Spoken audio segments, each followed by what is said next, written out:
Welcome back to the Basic Bee podcast. Friends, we have reached the 100th episode. I can't even believe I'm saying those words. So here we are, 100th episode, and I wanted to have a conversation about everything that's really gone into the podcast, what I'm seeing working for podcasts in general. So there was literally no better person to bring on for this interview other than who I consider basically the other half of this show, and that's probably going to make her cry, Leah Bryant. She's the ninja behind the podcast, and she makes me and my guests sound really good. She also brings all of my last-minute ideas to life, which is really fun to be like, hey, Leah, can we do this thing? And she's like, yeah, sure. And then she just makes it happen magically. And she's also always sharing her wealth of podcasting knowledge with me. And if anyone is ever if you've been in my DMs or emailed me or whatever, if you're like, I'm going to start a podcast, I'm like, Leah. Leah has the things. So I'm sure this conversation is going to bounce around a little bit, but there's definitely going to be a focus around podcasts, launches, rebrands, as well as SEO for podcasts. So before I bring her on officially, here is a quick intro. Meet Leah Bryant, a former fraud investigator turned strategic podcast producer. She went from fighting crime to cutting ums and uhs, and now helps B2B brands amplify their message through the power of podcasting. As the founder of Leah Bryant Co., Leah specializes in launching and managing high-quality podcasts that inspire, inform, and convert without consuming your entire schedule. With more than 1,900 episodes produced across more than 39 shows, she's helped established brands grow loyal audiences and generate meaningful revenue through intentional, well-executed podcast strategies. Her unique approach is built around clarity, confidence, and connection, helping business owners show up as the experts they are while inspiring their listeners to take action. Leah now leads a powerhouse team of women with expertise in copywriting, graphic design, SEO, editing, and production, offering full service support to make podcasting seamless and successful. Hello, my friend. Hello. I'm so excited. I'm excited you're here. 100 episodes. I can't believe we've done 100 episodes. It's banana pants. It's awesome. I'm going to be like all your other guests that say, man, I just need to take that snippet and read it every day. Just play this podcast. I'm convinced that is why we're getting so many downloads. No. Your show is great. That's kid. why you're getting so many downloads. I mean, only because of you. All right, before we get into the gushing session, shall I hit you with the question that I ask the people? Yes. All right, Leah. What do you think is the most important for sales? Social proof, storytelling, or SEO? So, I've listened to every show. Yeah. So I'd like to really think about what people have said, what you've said. And I have learned so much from you. Aww. So that being said, I'm going to pull in my inner Brittany. Best of luck to you.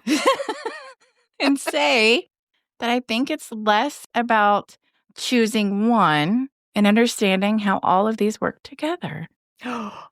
You did pull a sheet out of my book. I love this. Yes. So again, inner Brittany, SEO helps people find you. Storytelling helps people feel connected. And then the social proof helps them trust you. So if you want to grow and convert your audience, especially, you kind of need all three. So in relating this to podcasts, if I may. Please do. I've seen, podcasts rank well because of great SEO. No show in particular. But if the story isn't strong and the host isn't building their credibility, through their guests and also being featured as a guest, and then reviews, obviously, and then consistent quality. No, I'm just kidding. Listeners will stick around. And then on the flip side, you can have amazing storytelling and client wins, but if you're not optimizing that content, then you're not going to get discovered. Yeah. So it's a combination that makes the magic. And that it makes it sustainable too, right? Yeah. Oh, that's one of my favorite words.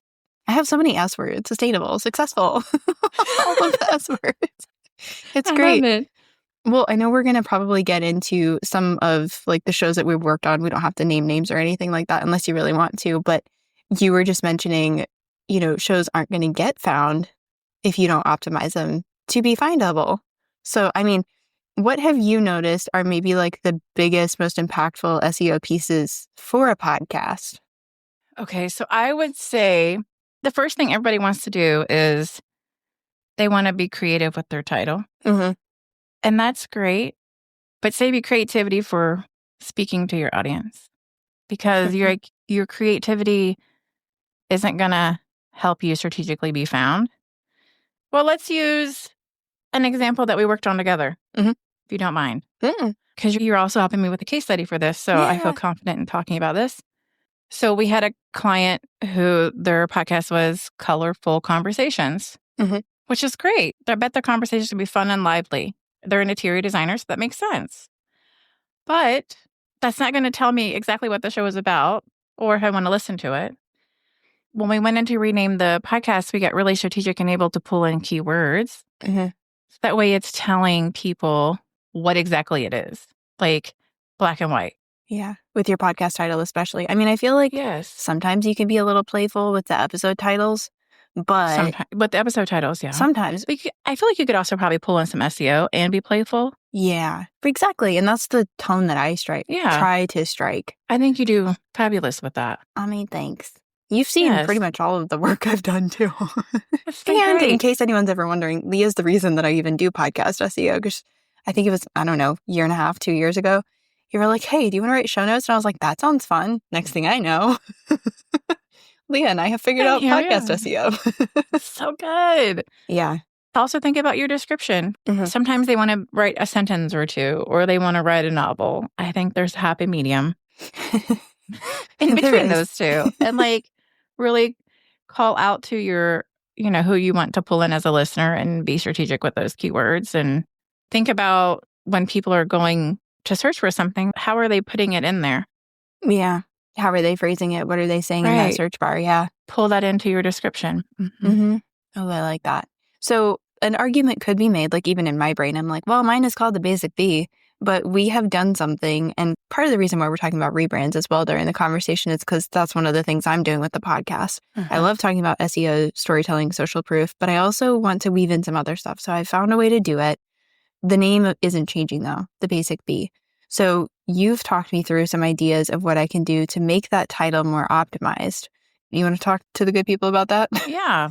So the Basic B is fabulous. You have it on your podcast cover. You can continue to have it there. But you can always also add an extension to your title to draw in those keywords and even who your audience is. Yeah. And it doesn't have to be on your cover art, but it does need to be in your hosting platform.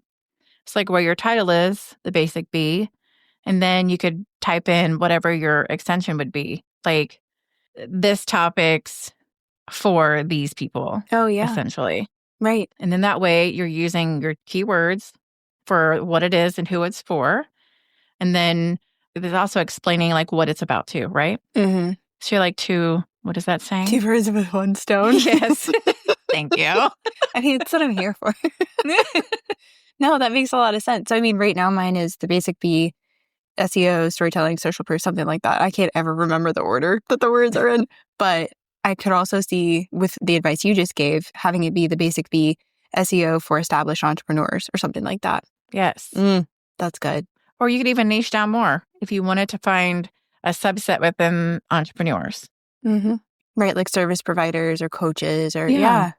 And the great thing, too, about podcasting is, like, there's nothing that says, you shall never change that ever again. I know. You have the opportunity. Change it often. Change it frequently. Obviously, if it's not broken, don't fix it. But if it is broken, please fix it. And fix it often if it needs to be Such fixed. a good quote. But if it is broken, please help us, people. I'll reach out to Brittany and I, and we will help you fix it. Yeah, I mean, especially Leah. Leah's the one that's going to be like, here's what you do. I mean, you've seen so many different shows of your own. You've also, like, seen other shows. What do you think makes for a quote-unquote successful podcast? That's a good question. It's a loaded question. And I bet everybody's like, oh, it's easy. She's going to say that it's going to be the numbers and the metrics. But I'm actually going to tell you that it's not all about just the download numbers. Because why are you podcasting? It's about connection. So like if your show is delivering the value to your right audience, you're building trust and you're driving conversations like off the platform, like into your DMs or in your email or through your funnel or whatever, then it's working. Then it's successful. I mean, unless you're a hobbyist, then please, by all means, download numbers away. But success is really about consistency, clarity in your message, and making it easy. That's the key. Please hear me. Making it easy for listeners to take the next step with you or your brand. Because if somebody's listening to your brilliance and be like, oh my gosh, I have to have all of this in my life, they need to know how to do that. Please tell them how they can have all of that in their life. That's one of the most frustrating things, I think, from a user experience, listener experience, is they talked about a quiz. They shared a lead magnet. They talked about a book, and I have to go and type it in, which, I mean, I sound so lazy, but that's how people use things. They want a button to click. Because here's the thing. If you have something listed in your episode descriptions, for example, Brittany does a fabulous job. So whenever she mentions something or someone mentions something, it's in the episode description. So that way, if your phone is in your pocket and you're working out and you can't go get it, then you know that it's there and you can come back later. You don't have to stop, write it down, or whatever to remind yourself to do that. It's already there for you. So yeah, just don't forget that. Yeah. I called myself a link happy human the other day. I was like, love that's funny. Be like Brittany. Be like Brittany. At least in that aspect. Other things, question mark. But having the links, making it easy, you're making me think of something that you talk about in your roadmap, which you've like up-leveled, which we can totally talk about. But I do remember at the beginning of that roadmap, you're like, what do you want your podcast to do for you? So for me, I'm thinking about, okay, I want this to tie in to my business. So how can I do that? I can talk about the free offers I have. I can talk about the paid offers I have. I can make ads for things like upcoming workshops or done for you offers that I have. You just have to have that goal in mind. And then you are able to, I think, easily backpedal and go, okay, if I want this, I have to do this. If I want this, I have to do this other thing. Yes. And I think you and I have both seen a lot of podcasters kind of get defeated or make it really hard for themselves, and then they don't have quote unquote success. Yeah. And, okay, so I started this show January of 2024. We're recording this in April of 2025. I've had 2 really incredible things happen through the podcast. One of them just happened this morning. Yay. But my favorite story is I had someone listen to one of the shows. I don't even know if she listened to the entire episode, but she sent in an inquiry form and ended up booking a done-for-you offer with me all within 36 hours. Heard the podcast, sent in the inquiry form. We got on Voxer. She asked me one question. And she's like, okay, I'd like to pay in full and do this thing, and here's the date. And then this morning, I promoted the episode from last week. And I got an Instagram DM from someone who was like, I love that episode, and I just bought your podcast SEO download. Yay. Like, things happen. But I guess I also want to just let people know it can take time. It can take time. There is not very many things that's instant with podcasting. Mm-hmm. You just have to be patient with anything. Like when I launch a podcast, just for instance, I tell my clients, or I'll tell anybody, don't look at your numbers for 90 days. Yes, look at them within the first 7 days, just to make sure that you have people that are listening and you're doing all the good things. But then don't look at it for 90 days because you could get so wrapped up in those vanity metrics that you're not concentrating on your message. You're all in your head about, somebody's not listening, da-da-da-da. But yeah. So just having that plan is important, right? Because I've seen so many people start a podcast and not build a strong foundation.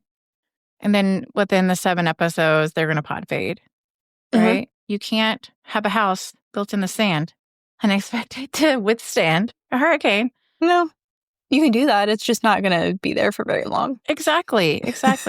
You just have to have a strong foundation. Could not agree more. I will say, though, like you were talking about, most things don't happen quickly with podcasts. I have been honestly quite shocked that by going in and optimizing just the title and the tags, so that I offer podcast optimization for episodes that are existing. And I've done this with, I don't even know, somewhere around 10 clients so far. So I've seen this be a pattern. Like 2 days later, they'll have 16% increase in downloads. Now, that said, I do know that we don't want to obsess over the numbers. No. But seeing that jump, it's like, something's working. I have also seen someone 5x their downloads in like about 2 months. So we can see that. We can also correlate it with several of these clients to more people going to their website. Yes. Because they have podcast episodes as blog posts over there. Yes. Hint, hint. Hear me and Brittany. Please don't skip out on having that as part of your website or as part of a separate website and still link back to your website, because the people want to know all about you and all that you're offering. They really do. And again, it's just about making it easy for them to say yes. Yes. If you're not making it easy for them to say yes, and go back and evaluate, do you have links in your show notes? Yes. What are some other things you would say? I don't want to like hijack your advice. No. I think that's great. Like, we are a society of instant gratification. If I have to go hunt for something, chances are I may do it. But if I have something that's very easy for me to tap on and tap this and tap that and book a call and in your Voxers and hi, how are you? Then yes. So yeah, link to your website, link to your social, like whatever social platform. I wouldn't say don't like list every single place you're listed, like you're available. I would link definitely your website. And then for a social platform, where are you active most?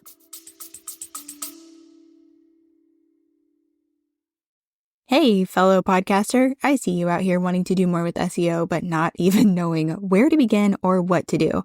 Oh, and yeah, there are loads of episodes you know you should be blogging about, but like, how?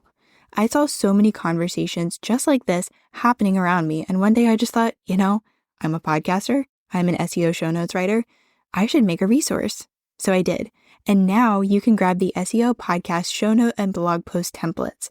You get everything you need to go from podcast idea to SEO optimized podcast show note to SEOified blog post, which means you've got 2 long-form content pieces out here marketing for you 24/7. I even included video training so you know exactly what goes where and how to incorporate SEO for your podcast ASAP. Click the link in the show notes and grab your templates today. If that's Threads, then list Threads. If that's Instagram, then do Instagram. If you're on TikTok, if it's here, there, or gone, or whatever, but you never know. Never know. Never know, but list that, right? And then if you have like a freebie that's like evergreen, that makes sense, that would fit with the podcast as a whole, you can always list that too. Just thinking about it like holistically and not necessarily episode specific. Yeah, like maximizing that footer. Exactly. Yeah. That's why I love Buzzsprout so much, because they have that footer. I love Buzzsprout. Right? Libsyn doesn't, that I know of, have that footer, and it's kind of frustrating to copy and paste that every time. Yeah. Maybe again, that's just me being lazy, but I love the, just have that footer, and it puts it on everything all at one time. Yeah, it's efficient. You and I are all about efficiency. Yes. And if it's a challenge for me and you, where we're in stuff multiple times every single week, it's for sure going to be frustrating for people who are in there just once a week for their show, or every other week or something like that. Yeah. What's a mistake that you see podcasters make? What's the tippy top mistake you see them make? And maybe we've already covered it. So if we have, you can totally skip it. No, we haven't. The biggest mistake that I see podcasters make who aren't working with you or I is that they are skipping the strategy piece. Yeah. So I guess we kind of, talked about that. For instance, in my roadmap and in like my mic drop method program that launches in June. Sorry, that was such a shameless plug. Yay! I love that. I was going to ask you, so thank you. The biggest portion of either one of those or anything that I do or in my world is we spend lots and lots and lots of time on building that foundation and finding out your who, what, when, where, why, how, all the things. Especially the roadmap specifically is like walking podcasters through like defining their audience or their brand message or their content pillars, like before they even record a single word.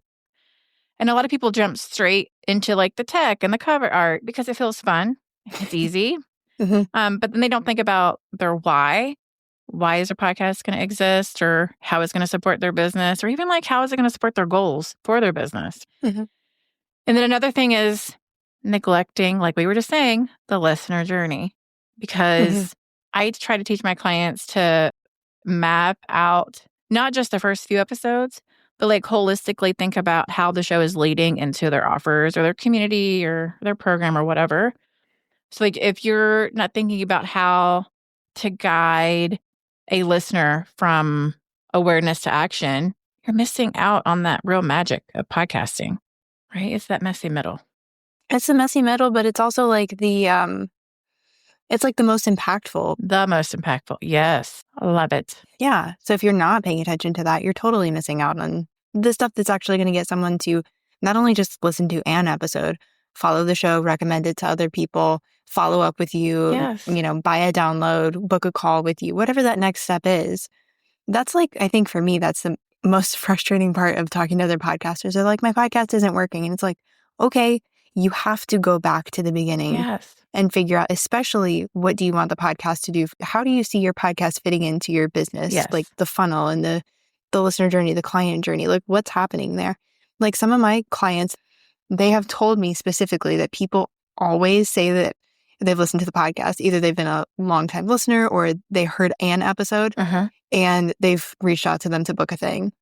So it's very obvious to them that, oh, okay, people are coming in through this. So I really need to optimize it and pay attention to it. Yes. And another fun fact is when you do have those links in your footer, I would make those links specifically for the podcast so that you know they're coming in through the podcast. Yeah, that's a next step. There's so many things that I feel like I could do better. And I was terrified to do a podcast at all. You know that because I was like, Leah, what do I do? What's going to happen? Because of course, like my biggest panic, fear, worry was all the tech stuff. And I've said it, I'll say it again. I wouldn't have a podcast without you. Like if you, for some reason, were like, I'm not going to be doing podcast production anymore, I'd be like, cool. So this is the final episode of the Basic Bee. But like, I can be very hard on myself in wanting to make sure the quality is like such a tippy top level. It's one of the things I love about you. And at the same time, I've really tried to challenge myself with this podcast of, okay, I'm going to do some things really, really well and like very right. And I'm going to miss the mark sometimes. And that's okay. So I feel like it's been my own little sandbox of experimentation. And then I'm able to bring ideas to you with LBC. Yes. Show you what's working, bring ideas to my like one-to-one clients and show them what's working and just give them some variety, give them some new strategy to try. And you can at least try it. It's like you said, you can always go back and optimize things, change things. Nothing is set in stone. No. And what fun is life if you did it and it was perfect? Yeah. Where's the fun in that? I mean, I like gold stars and stuff. So like that part is You do get an old star for trying and doing it. That's true. Even messy. Yeah. I thought of a question to ask you because I was very curious. You mentioned... I love the excitement. You mentioned something toward the beginning of our conversation where you were saying like the 7 podcast fade. What are some of those numbers of like most podcasters don't get past X amount of episodes, or like, do you have any like numbers, data, statistics and stuff? Well, I think that like most, they don't make it past 7 episodes, but I've seen some podcasters do like 20 some episodes and then they're out. Oh, that's sad. It is really sad. And I think that people don't realize, and I'm saying this because in this beta group that I'm doing, every single one of those ladies have said, I didn't realize how much there is to do. People are like, oh, I just need to hit record and we're good. No, ma'am, no, sir. I mean, you could, but... you could, but you want people to listen to your brilliance, and they want to be able to hear your brilliance. Yeah. But yeah, it's between 7 and 21-ish episodes is when usually the pod fade happens. That's interesting. Or they set themselves a goal of like, oh, I'll do season 1 and then take a break. Then they don't come back. And then it's the break that never ends. It's the break that never ends. They went to the beach and enjoyed it so much that they're not coming back. Sorry. They're not coming back. Wow. It's really cute because like you get my congratulations things from Buzzsprout. I know. I love it. And it's so fun that we get to celebrate together. It's not just a me thing. Like you do this for all your clients. So I don't want anyone listening to think that it's like simply a Brittany Leah thing. It's not. Yeah, I'm probably obnoxious about it sometimes, but no, I'm just like, celebrate this. Yes, just really pumped because if you have a production team or if you don't, you're still putting in the work. So you need to also celebrate those wins just as much as your audience, will help you celebrate those wins. Like just reach your hand around and give yourself a good pat on the back. Okay, so one thing I did want to make sure that we talked about, and it keeps like pinging in my brain, is the type of editing, the way that you edit a podcast. So I have told people, and I have like blown their socks off, I'm pretty sure, about the type of editing that you do. Because I think most people are under the assumption that podcast audio editing is just like, I'm going to make this sound crisper, or I'm going to edit out the like and and uhs and all the things. So I think most people think that it's just that, editing out some of those words and making the audio sound better. But it ain't. So could you tell us about that? Tell us about like... I mean... Sorry, I didn't mean to interrupt you. I guess I'm super pumped about this because this is my jam. I know. This is like where I reside in my happy place. So, I'm going to keep that in there too. Please do. I want you to. I dare you. There's all kinds of different styles of editing, right? Yes, you can, for a solo person who doesn't have a team, who wants to keep it low budget, they can definitely like record in Riverside. And Riverside makes it easy because you could go in and do text-based editing where you're like, oh, yes, please delete all my M's. Please delete all the pauses. Please delete this and this. And it has AI help you do that. And there's nothing wrong with that. But keep in mind that AI is it sees things very black and white. There's no messy middle. So when it cuts it out, just because I'm trying to explain this, I do better at visual explaining. She likes Loom. I do love Loom. Goodness. I'm following what you're saying, though. Thank you. So like when it cuts it to where it's not taking in the fact that you may have a word right after it, or you may be breathing or something like that. So it sounds very choppy. And sometimes your listeners may not care, but just like I was telling my husband, says I can't listen to a podcast now because every time I hear one, I'm like, they're using AI to cut that because it sounds really choppy. Yeah. But like what I like to do is I manually do all of that. So that I could crossfade your breaths and your words to make it all flow very seamlessly. But another thing that I like to do is I like to be extra. Yeah. This is why I love you. When I am producing something, yes, my name is attached to that. So obviously I want to make it quote unquote sound good. But I also want my clients to look and sound good. So like if you're recording an episode and you say the same sentence twice, I'm going to find which one sounds better and take out the duplicate. Or if you are talking about something and you say a word and I'm like, I don't think that they meant to say that word there. I'm laughing because I'm thinking of the example from the case study. Yes. Okay, I'll loop the listener in just real quick. So in this case study, which I will make sure it's linked once it's up and ready and on Leah's website, but the podcast host said DUI instead of DIY. DUI instead of DIY. So it was a very big mistake. Very different meanings. Very different meanings. Right? So Leah caught it and had her re-record it. I'm like, hey, can you record this? And instead of saying DUI, because we're not driving under the influence, we want to DIY. Do it ourselves. So like, yeah, like things like that. And then I do that same thing for the guest too. It's like if it's a guest episode, I also want your guest to sound great. It's not just, I mean, it is the Brittany show. It's not just about like you or any of the hosts that I work with. It's also about the conversation as a whole. Content editing, like, does it flow? Does it make sense? Are they getting a little bit tangenty? We maybe need to snip it out some because we don't want the listeners to get lost. We want them to also stay engaged. Because if you have a lot of back and forth because you've known somebody for 25 years and you're talking about something that happened 25 years ago that only you two are going to get, like your audience may not get that. And that may be a time for them to tune out. So, I mean, I may delete that. And you can still have that moment and it's still recorded. We'll just make it concise and streamlined. Yeah, that's the thing that I couldn't remember the phrase, but you edit for content. So like the flow of the show and the flow of the conversation. And that, again, that doesn't mean that you're editing out all of the likes and the ums and the uhs. No. And it doesn't mean that you're neglecting the audio sound. It's very much the opposite. You're considering, like, I would say the amount of likes and ums and uhs and the audio quality for sure. And is the conversation flowing? And is the listener able to easily follow? So I just really appreciate that. And I don't think a lot of people understand that there is that level of editing available for a podcast. And I also want to say a hot tip here too. Please do not edit every single like, right out of your podcast because podcasts are conversational. Whether it's a solo or you're talking to someone, you're still talking. Our brains need those pauses, those crux words. Is that the right thing I want to say? I don't know. Sure, we're going to go with it. Yeah. We're going to go with that. Like, our brain needs that. So, like, leaving some of those in, not after every sentence, but yes, maybe every couple of minutes or something. Just what feels good and what feels right. If it's easy to take out or whatever, then do that. And just kind of think about that too as you're going through.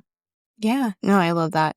Shall we talk a little bit more about this roadmap of yours? Because when I even thought of having my own show, I was like, okay, where am I going? I'm on the bus, but where are we driving? Yes. And I had some previous experience with podcasting. And that's one thing that I knew I really wanted to be mindful of is like, I'm on the bus, but where is it going? What's happening? So your roadmap was so helpful because it walked me through everything. I'm sure I'm going to forget things, which is why I want you to tell us more. But like it walked us through how do you want this podcast to support your business or do you want it to support your business? Are you going to have guests or solo? What's that going to look like? Frequency, the tech that you're going to need, like all those kinds of things. you totally revamped it and you added the private podcast. So like, it's like a whole thing now. It's a whole thing. Yeah, because I wanted to add the private podcast so that it's like Leah's in your pocket coaching you through, right? So you don't feel so alone, because sometimes it can feel a little lonely when you're doing that by yourself. Mm-hmm. And I didn't want people to do that and then feel discouraged. So essentially, I took my seamless framework and broke it down into a podcast roadmap. And so like seamless, it's really the seam part of it, SEAM, and that stands for strategy, execution, action, and then like marketing. Mm-hmm. So kind of broke that roadmap down into those different phases. So like the strategy part is the foundation. I know I've said that like 14 million times, but it's just so important, right? It's just like where you don't want to forget. And that does encompass how long are your episodes going to be, or what do you think a good benchmark for that is? There's like actual research that goes into that, depending on your niche. Like if you're a history podcast, yes, I will listen to a history podcast for hours. But do I want to sit and listen to somebody talk about business tips for hours? Not necessarily. And think about your audience, like how busy are they? Mm-hmm. And that sort of thing. And then solo guest, roundtables, Mm-hmm. Q&A, coaching, all that fun stuff. Like all of that's in that strategy piece. And then like the execution piece is going to be like, what tech am I going to use? Mm-hmm. How am I going to set up my tech? What tech is best? And like I even like list some of my favorites in there. Mm-hmm. I have favorites that are a high-end budget and then some that are not. And they're all like on Amazon, easy to get to. And then like the recording, best tips for recording, have some lemon water beside you or some kind of beverage. So that way your mouth doesn't get dry and you're clickety-clacking all the way through your episode. Yeah. And then the action piece of it is setting up all the things, uploading it into your hosting site for where your podcast is going to live, and then your website and building out those wonderful show notes where if you don't have Brittany's download, then you should definitely go to the link in the show notes and click on it and get it. Thanks, friend. Because it's amazing. And then the marketing piece is being strategic about how can I promote this episode within 72 hours of it publishing? Mm-hmm. Because fun fact, hot tip, podcasting is a lot like the algorithms on social media. The more people you have go listen within those first 72 hours, Apple, Spotify, they're like, oh, okay, people are loving this. Let's show this to more people, like on their home screen or when they're searching and all the things. So just kind of like being really strategic. Again, that word is coming up. If you don't know by now, be strategic. Be strategic. You have to, because if you don't, you're missing out big time. Yes. It's a PDF, and it just kind of like walks through each one of those sections, and I like give you little places to write out things or type it, whichever your jam is. Mm-hmm. And then the private podcast is essentially me walking you through each one of those sections, being your cheerleader, because I love being a cheerleader for anybody and everybody. You're a good one. Thanks. Like I've had people like send me emails or DMs and just ask me questions, and they're like, I'll totally pay you for this. I'm like, if it's just a question, I'm not even concerned, because I just want to see people succeed. That's like brings me joy. So I love that. Yeah. Do you have, as we wrap up, any like word of advice for someone who's starting or refreshing their podcast? Like anything? Yes. Not to sound like a broken record, but start with strategy. Mm-hmm. Please don't record a single episode, a trailer, intro, and nothing until you know who you're talking to, what you're talking about, why it matters. Mm-hmm. Because you can always tweak your tech. You can update your visuals. You can change all the things, right? But clarity is what creates the momentum and keeps people listening. And that's obviously the key. We want people to keep coming back, keep listening, and staying for the whole thing. Just having a strategy. Well, I mean, thanks for helping me come up with this strategy and also continuing to help me execute this, because it really does. I told you this in Telegram a couple of weeks ago, and I think I made you cry. But like, this really does feel like our show and not just my show, because I don't know the tech and I'm not comfortable with the tech. And people think I'm a tech person. And I'm like, God bless you. But no, don't put me in charge of your tech. You just really don't want that. Unless you want things that are held together with like duct tape and glue. Like, don't. Don't do that. No, but I mean, you have seen the entire iteration of this podcast. You have made all of it sound really, really good, even when headphones weren't there or mics were messed up or bookcases falling. Bookcases falling. Oh gosh, that was hilarious with Tanya. That was amazing. I was trying to think of like any kind of like big things that have happened. That was definitely a funny one. That was funny. But yeah, thanks for helping me really have a solid foundation and then also feel confident to even go through a rebrand and that kind of thing. So thanks, man. You're welcome. We're like peanut butter and jelly. You got the SEO, bringing up the good audio for good times. It's great times. It's great. It's my pleasure. Dang. I'm just happy to be part. Yeah. Because that's what I love, helping people bring impactful messages. And you're good at it. And so are you. Thanks. Oh. I will make sure that the roadmap situation with the private podcast, I think it's just a bundle, right? I have a couple of options. Okay. Depending on your budget. Okay. So I have a $9 option, $27 option, or a $127 option that like includes some Telegram support. Ooh, that's fun. Okay, so I'll make sure all of those are linked. And you said that this is coming out within the next month or so. So we will have links maybe for the next round of your group coaching to help people launch their podcast? Yes. Okay, that's exciting. I'm super excited. Because your first round has gone really well. Like I know some of the people who are in there and they're having a blast. And yeah, it's a lot of work at the beginning. But having said that, here we are, episode 100. Yes. Especially having someone like Leah who can produce the audio. It gets easier. I'm going to say this and people are probably going to fall out of their chairs. But just this morning, because I was away last week, I was able to publish 2 blog posts. I was able to get all of the stuff done for this week's episode blog post and get the one done for last week. So it gets easier the more you do it. It's just, I think, like just a muscle that you have to flex. Practice makes perfect, right? It does. We didn't wake up all being awesome at what we do every day. No. It took practice. It did. Hard work.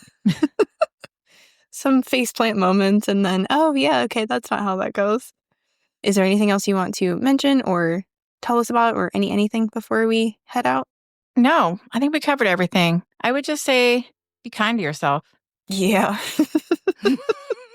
Yeah. Just be kind to yourself and keep going. Don't stop. Don't stop. Get it. Okay.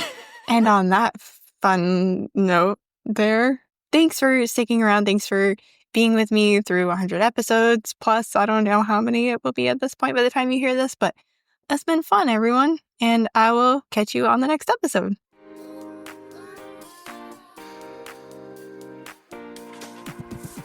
You know how business owners are getting burnout by social media marketing? Well, I help them go from feeling tethered to their phone 24/7 to having their content actually work for them by using the magic of SEO.